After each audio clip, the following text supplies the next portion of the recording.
The boogeyman will search for his next. Will the search for the next Halloween ever end? The boogeyman certainly wasn't. What was that? Uwe Lommel? That was actually an interesting flick. It has a nice little mix of atmosphere and little slasher elements. It's kind of like, you know, slasher meets what, The Exorcist or something like that, or you know, the Amityville Horror. It has like haunting and slasher elements. There's Carpenter with the late Deborah Hill. God rest her soul.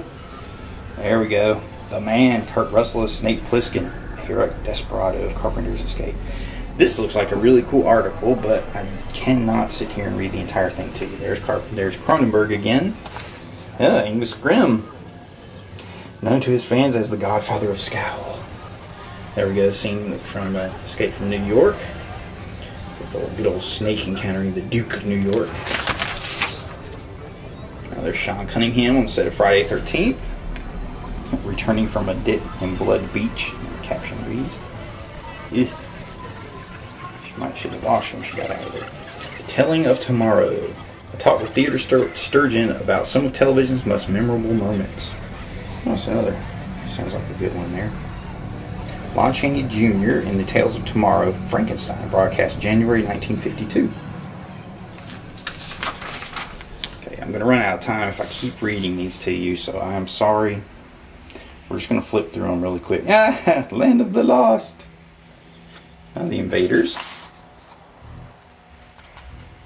Tales of Tomorrow.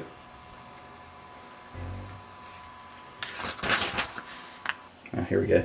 Tex Avery, The Legacy of Laughter. Oh, there's some character design pages by Avery. Isn't that something? Porky Pig. See, now people complain, they say Fangoria sold out because they cover sci-fi or, you know, Twilight or whatever, but come on guys, here's Porky Pig, it's issue 10. Now at what point did they sell out? I mean, they just cover, you know, fantasy, science fiction, horror. It's all different sides to the same coin. The Great Animated Apes. Well, I wonder if Rick Baker will be mentioned in this one. This might be. So right before Rick Baker exploded on the scene, I guess he had already done Schlock. Oh, Dark Star, Carpenter. What is this? Oh, this is the Soundtrack Spectacular. Now, if you had bought all these soundtracks back in the day, Dressed to Kill, they would be worth a pretty penny nowadays. Easily. Well, maybe not some of those. Touch of Evil. Appreciate Hornblower. Mad Max. Island. I always loved that cover. Never seen the movie. Rio Grande, of course. Oh, there we go. Empire Strikes Back. Look at that. Nice. It's Alive, too, by Bernard Herrmann. I didn't know he did the music for that. Fantastic film music of Albert Glasser. Master of the World. Vincent Price there. Silent Running. Amazing science fiction. Oh, North by Northwest. We know Bernard Herrmann did that one. A good one. Phantasm. Now that is an amazing soundtrack. That's a very surreal, atmospheric, like the movie itself. Dawn of the Dead, with music by Goblin. Classic sci-fi and horror. Destination Moon. Here we go. The Horror of Sangster. With Christopher Lee. I don't know which Dracula that one's from. Oh, it says down here, The Horror of Dracula. Okay, so there you go. It's the first one. There he is as Frankenstein. Curse of Frankenstein.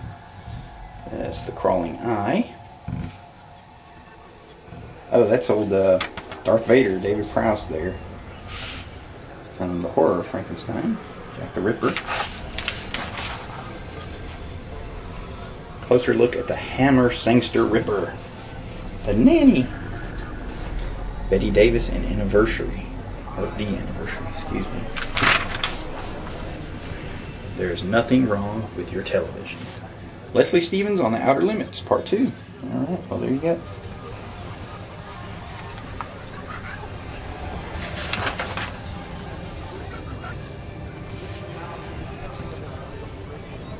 One of the nasty residents of the planet Chromo in the mice.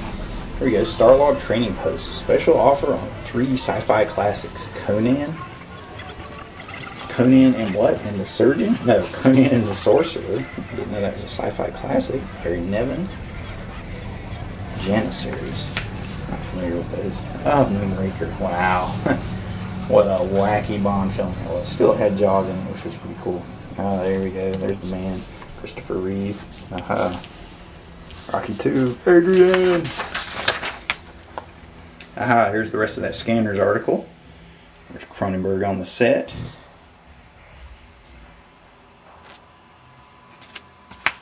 Cameron Vale, Daryl Revick. The names in Cronenberg's films are always so interesting. They do not sound real. They sound so made up. But his films are just amazing. Here's John Saxon as Sador, Chief Nasty of Battle Beyond the Stars. I don't think I've ever seen all that. I've tried to watch it. There's Charles Kaufman. This must be a continuation of the Mother's Day. What is it? Oh, that's Night Riders. Nice clean bikers meet nasty dirty bikers in Night Riders. Oh, this is that article about horror. Oh, well, there's Ito Agami, Lone Wolf and Son, Lone Wolf and Cub. That's an amazing series. Great, based on the fantastic manga series by Koike Kojima and I can't think of the other guy's name, so forgive me for now. Hawk's brother Voltag. Oh, it must be from Hawk the Slayer. Fairies.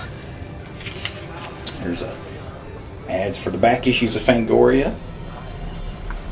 I actually have, I think, 1 or 2 of those coming in my new haul. Full color spread on fairies. Now, why didn't they do that for Cronenberg? Well, Fangoria, they sold out at issue 10. Here they are giving color to fairies.